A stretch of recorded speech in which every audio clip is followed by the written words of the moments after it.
தமிழ் மக்களை எம்மிடமிருந்து பிரிக்க முடியாது. அமைச்சர் விஜிதஹேர திட்டவட்டம். பயங்கரவாத தடை சட்டத்தை நீக்குவதே அரசின் நிலைப்பாடு. நீதியமைச்சர் அறிவிப்பு.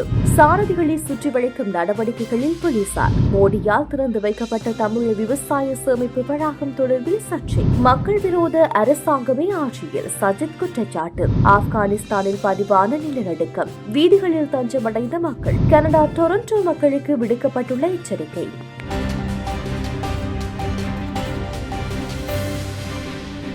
வடக்கு தமிழ் கட்சியினர் எம்மை விமர்சிப்பதால் அவர்களால் எதையும் சாதிக்க முடியாது. இந்த விமர்சனங்களால் எமது பக்கம் வந்துள்ள தமிழ் மக்களை தமது பக்கம் மீண்டும் இழுக்க தமிழ் கட்சிகளால் முடியாது என வெளிவிவகார அமைச்சர் விஜிதஹேர தெரிவித்தார். இது தொடர்பில் அவர் மேலும் கூறுகையில், வடக்கு தமிழ் மக்கள் கடந்த நாடாளுமன்ற தேர்தலில் தேசிய மக்கள் சக்திக்கு அமோக ஆதரவை வழங்கியுள்ளனர்.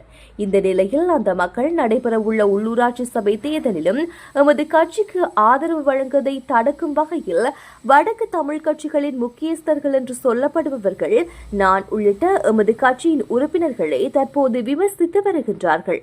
இந்த விமர்சனங்களால் அவர்கள் எதையும் சாதிக்க முடியாது. எமது பக்கம் வந்துள்ள தமிழ் மக்களை தமது பக்கம் மீண்டும் இழுக்க அவர்களால் முடியாது. ஏனெனில் வடக்கு தமிழ் மக்கள் விழிப்புடன் இருக்கின்றார்கள். இந்த மக்கள் அரசியல் பொருளாதாரம் ரீதியிலான கோரிக்கைகளை நாம் நிறைவேற்றுவோம். எம்மை நம்பி வரும் மக்கள் எவரையும் நாம் கைவிட மாட்டோம் என்று கூறியுள்ளார். பயங்கரவாத தடை சட்டத்தை நீக்க வேண்டும் என்பதே எமது அரசின் நிலைப்பாடு என நீதி, சிறைச்சாலை மற்றும் இன ஒருமைப்பாட்டு அமைச்சர் ஹர்சன நாணயக்காரர் சுட்டிக்காட்டியுள்ளார். அத்துடன் குறித்த சட்டத்தை நீக்குவது தொடர்பான பரிந்துரைகளை விரைவில் சமர்ப்பிக்குமாறு ஜனாதிபதி சட்டத்தரணி ரின்சி அர்சகுலரத்ன தலைமையிலான குழுவினரிடம் நீதியமைச்சு வலியுறுத்தியுள்ளது.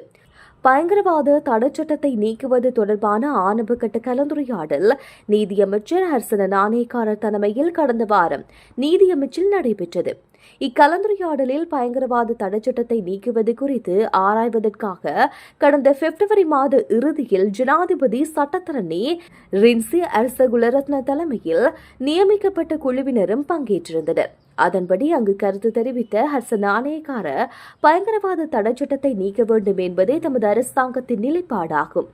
அதேபோன்று இதற்கு பதிலாக புதிதாக கொண்டுவரக்கூடிய சட்டமானது உலகளாவிய பயங்கரவாதம் மற்றும் அதனுடன் தொடர்புடைய சவால்களுக்கு திறன்பட முகம் கொடுக்கக்கூடிய வகையில் அமைய வேண்டும்.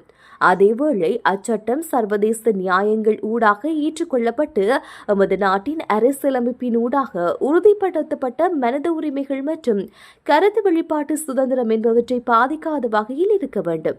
அத்தோடு கடந்த கால அரசாங்கங்கள் பயங்கரவாத தடை சட்டத்தை நீக்குவதற்குரிய அர்த்தபூர்வமான நடவடிக்கைகள் எதனையும் முன்னெடுக்கவில்லை.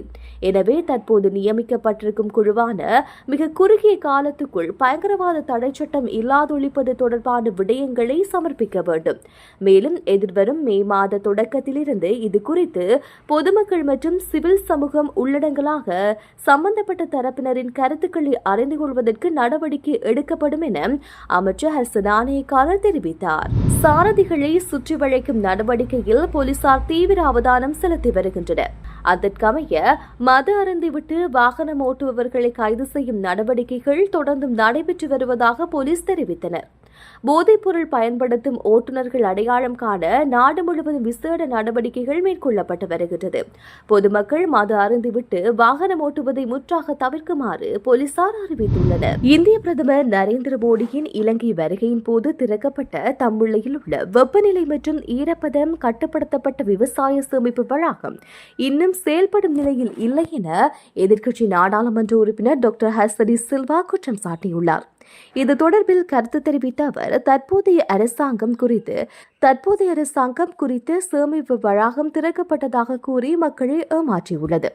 வெப்பநிலை மற்றும் ஈரப்பதத்தை கட்டுப்படுத்த 5000 மெட்ரிக் டன் கொள்வனவு கொண்ட தம்புள்ளை விவசாய சேமிப்பு வளாகத்தின் கட்டுமான பணிகள் 2019 ஆண்டு நல்லாட்சி அரசாங்கத்தின் போது தான் பொருளாதார சீர்திருத்தங்கள் மற்றும் பொது விநியோக அமைச்சராக பதவி வகிக்கும் போது தொடங்கியது. இருப்பினும் இந்திய பிரதமர் நரேந்திர மோடியின் வருகையின் போது இந்த வளாகம் 5ஆம் தேதி இணைய வழியில் திறந்து வைக்கப்பட்டது என கூறியுள்ளார். நாட்டு மக்கள் விரோத அரசாங்கமே ஆட்சியில் உள்ளது என எதிர்க்கட்சித் தலைவர் சஜித் பிரேமதாச தெரிவித்துள்ளார்.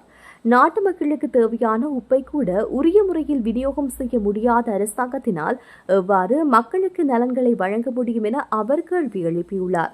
நீர்கொழும்பு கொச்சிக்கடை பகுதியில் நடைபெற்ற பிரச்சார கூட்டம் ஒன்றில் அவர் இதனை தெரிவித்துள்ளார். வாய்ப்பீச்சு அரசியலையும் நடைமுறை அரசியலையும் பலர் புரிந்து கொள்ள தவறியுள்ளதாக தெரிவித்துள்ளார். மின்சார கட்டணங்களை 1/3 பகுதியாக குறைப்பதாக கூறிய அரசாங்கமே மக்களின் அழுத்தம் காரணமாகவே இறுதியில் மின்சார கட்டணத்தை குறைத்தது என அவர் தெரிவித்துள்ளார். பாடசாலை உபகரணங்கள், காகித தாள்களுக்கு வரி விதிக்கப்பட்ட காரணத்தினால் அவற்றின் விலை உயர்வடைந்துள்ளதாக தெரிவித்துள்ளார். வறுமை ஒழிப்பு நாட்டை அபிவிருத்தி செய்வதற்கு இந்த அரசாங்கத்திற்கு தெரியவில்லை என்றும் அவர் சுட்டிக்காட்டியுள்ளார். எதிர்க்கட்சியில் இருக்கும்போது புதுப்பிக்கத்தக்க சக்தி வளம் பற்றி பேசிய அரசாங்கம் தற்போது டீசல் மாபியாக்களின் கைதிகளாக மாறியுள்ளனர் என சஜித் பிரேமதாச தெரிவித்துள்ளார். ஆப்கானிஸ்தானில் இன்று அதிகாலை 4:43 மணிக்கு நிலநடுக்கம் ஏற்பட்டுள்ளதாக ஐரோப்பிய மத்திய தரைக்கடல் நில அதிர்வு மையம் தெரிவித்துள்ளது.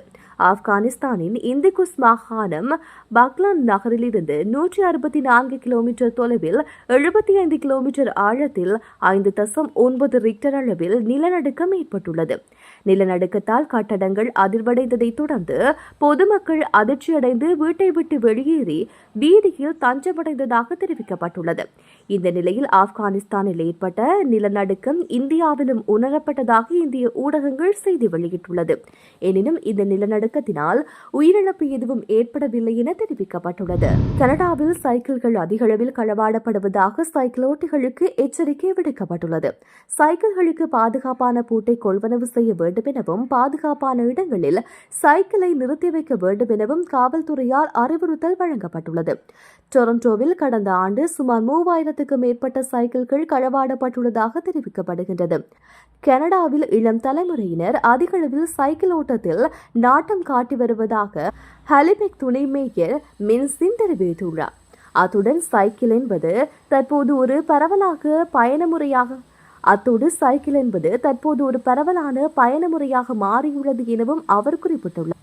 இந்த நிலையில் சைக்கிள் பயன்பாடு அதிகரிப்பதனூடாக சைக்கிள் திருட்டு நகரங்களில் அதிகரித்து வருவதாக காவல்துறையினர் தெரிவித்துள்ளனர்.